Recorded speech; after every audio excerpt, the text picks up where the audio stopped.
August 23, 1973, a man named Jan Erik Olsson walked into a bank in Stockholm with a submachine gun. He took 4 hostages, 2 women, 2 men. He held them in a vault 6 meters underground for 131 hours. When they were finally rescued, they refused to testify against him. They visited him in prison. One of them got engaged to him. They raised money for his defense. Psychologists called it Stockholm Syndrome, and for 50 years we used that name to describe what hostages do under extreme captivity. But the truth is, Stockholm Syndrome is not rare. It is not extreme. And it is not what happened in that vault. To understand what happened to those 4 people, Kristen, Birgitta, Elizabeth, and Sven, we have to go inside that vault. Day 1. Olsson is unpredictable. He fires his gun into the ceiling. He demands 3 million kroner and a getaway car. Day 2. He calls the Prime Minister of Sweden directly. The Prime Minister hangs up on him. And then, something changes. Olsson drapes his wool jacket around Kristen Enmark's shoulders when she shivers. He tells her she will be okay. He gives her a bullet from his gun for her to keep as a memento of their time together. And in that moment, something in her brain rewired itself. Not weakened, not broken, rewired. Because the man with the gun had just become, somehow, the source of her safety. And once your nervous system makes that calculation, it does not easily unmake it. Here is what no one tells you about Stockholm Syndrome. The man who first studied this, criminologist Niels Bejerot, was watching from outside the vault. He did not coin Stockholm Syndrome with kindness in mind. He coined it because he thought the hostages were broken. But 17 years before that bank robbery, in 1956, another psychologist had already explained exactly what was happening inside that vault. His name was B.F. Skinner, and he did not study hostages. He studied pigeons. Skinner put pigeons in boxes. He gave them food on 3 different schedules. The first pigeon got food every time it pecked, Pavlov style, reliable. The second pigeon got food every 5th peck, still predictable, just less generous. The third pigeon got food on a random schedule, sometimes after 1 peck, sometimes after 20, sometimes after 100, unpredictable. Guess which pigeon pecked the hardest? It was not the one that always got food. It was not even the one that always got food eventually. It was the one that never knew when food was coming. Skinner called this intermittent reinforcement, and he proved definitively that unpredictable kindness creates stronger behavior than consistent kindness ever can. Now go back to that vault. The man with the gun, the bullet ceiling, and then the wool jacket. Kristen Enmark was not broken. She was a pigeon, in a box, with a man who randomly chose to be kind. Now here's the part where this stops being a story about a bank robbery.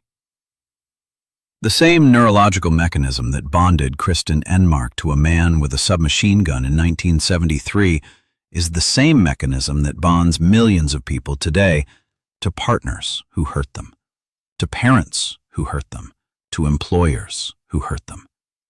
It has a clinical name now. Dr. Patrick Carnes called it the betrayal bond. Dr. Ramani Durvasula maps it in 4 stages. Stage 1, love bombing. They make you feel chosen, adored, like no one has ever seen you the way they see you. Stage 2, devaluation. The kindness vanishes. The criticism arrives. You did not change. They did. Stage 3, discard. They go cold, distant. Sometimes they leave. Sometimes they just stop seeing you. Stage 4, hoover. They return, with one perfect day, one apology, one reminder of who they used to be. And the cycle begins again.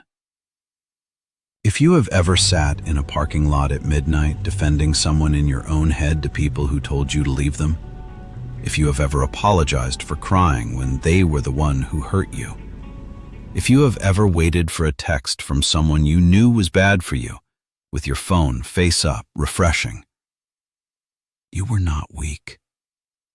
You were the pigeon in the box, and someone was choosing randomly to be kind. If you have read this far, there is a question forming in the back of your mind. Why is it so hard to leave? Why, even after they hurt you, does some part of you ache for them? The answer is in your brain, and it is not the part of your brain that thinks. Trauma bonds are not built on love. They are built on 3 chemicals. Cortisol, the stress hormone, released during conflict, fear, devaluation.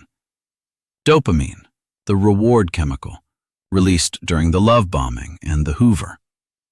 Oxytocin, the bonding hormone, released during reconciliation, intimacy, the makeup. And here is what the research from the past 20 years has shown. The combination of those 3 chemicals, cycling unpredictably, creates an addiction, neurologically indistinguishable from heroin dependency. You are not weak for staying. You are not stupid for going back. You are someone whose nervous system is asking for the next hit of a drug it was never supposed to need. And it is asking very loudly. There is a reason every addiction recovery program has the same structure, and it applies to trauma bonds too. The bond does not weaken with closure. The bond does not weaken with understanding. The bond weakens with one thing and only one thing: time. Without the chemicals. No contact. Not a punishment, not a manipulation, not even a boundary. It is detox. Neuroscience research suggests that the brain's reward pathway begins to recalibrate after roughly 66 days without the trigger. That is when you stop checking their profile every morning. That is when their songs stop hurting. That is when their voice in your head gets quieter. Not gone. Quieter. And after a year, most survivors report that they do not recognize the version of themselves who could not leave. That person still lives in them somewhere, like a soldier who came home from a war that no one back home understands. But they are not in the war anymore, and neither are you, even if it still feels like you are. Kristen Enmark, the woman with the wool jacket, lived to 92. She gave interviews until the end of her life. She said the same thing in every one of them. I was not in love with him. I was negotiating my own survival. And in 1996, 23 years after the bank robbery, she went on Swedish radio to denounce the term Stockholm Syndrome itself. She said it was a label invented by men to dismiss what women do to survive. It was not a syndrome. It was a strategy. And the people who use it, in vaults, in marriages, in childhoods, in workplaces, are not weak. They are doing the math in real time, in nervous systems that learned the math long before they could speak. If you have ever loved someone who hurt you, you were never the pigeon. You were the one who got out of the box. And the math you did in there to survive is the math that brought you home. Now you get to decide what to do with the freedom you bought with it.